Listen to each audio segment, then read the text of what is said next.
सुधा, ये लो देव की किताबें। इस बार अंतिमा के काम आ जाएंगी। किरण ने अपने बेटे की किताबें देवरानी को उसकी बेटी के लिए दी। किरण का बेटा देव अपनी चाची की बेटी से 1 साल बड़ा है। देव अंतिमा से 1 कक्षा आगे है, इसलिए किरण ने सोचा कि अंतिमा के लिए भी काही किताबें खरीदनी पड़ेंगी, तो वो देव की किताबों से ही पढ़ लेगी। भाभी, मेरी बेटी कोई गरीब पिता की बेटी नहीं है जो उसे पुरानी किताबों से पढ़ना होगा। मैं उसके लिए सारी किताबें नई ही लेकर आऊंगी। सुधा, मुझे नहीं लगता कि बड़ी बहू कुछ गलत कह रही है। अगर किताबें वही हैं, तो क्यों फिजूल खर्ची करनी। अभी तो बच्चे छोटे हैं, उन्हें जैसी आदत डालोगी वही आदत उनकी बन जाएगी। वक्त हमेशा एक सा नहीं रहता। पहले जमाने में भी तो हम लोग पुरानी किताबें खरीद कर ही पढ़ते थे, जिससे ज्यादा खर्चा ना हो। निर्मला जी ने सुधा को समझाना चाहा। मम्मी जी, वो समय अब नहीं रहा।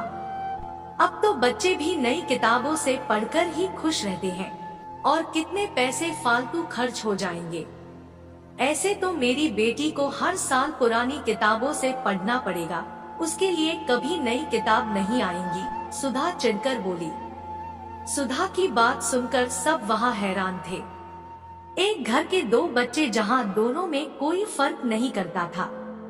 अंतिमा तो देव की किताबें लेकर अक्सर पढ़ने बैठ जाती, लेकिन कभी ना तो देव ने और ना ही किरण ने कुछ कहा।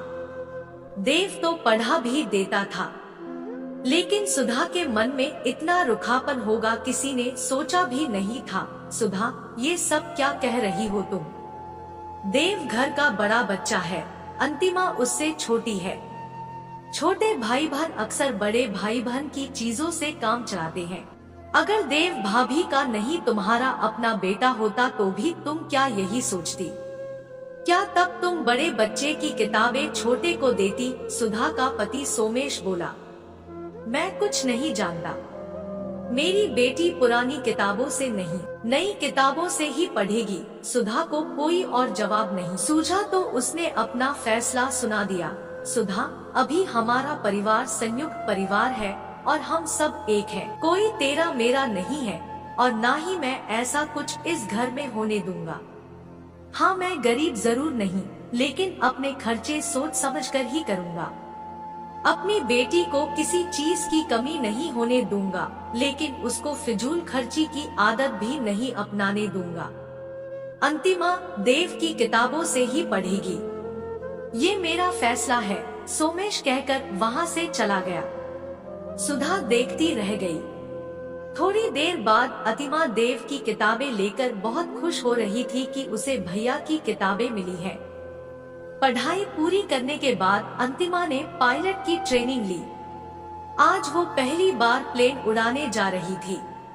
इस मौके पर उसका पूरा परिवार साथ था। जब अंतिमा का प्लेन ऊपर आसमान की ऊंचाइयों पर था तो सोमेश सुधा से बोला, देखा सुधा, हमारी बेटी आकाश की ऊंचाइयों को छू रही है।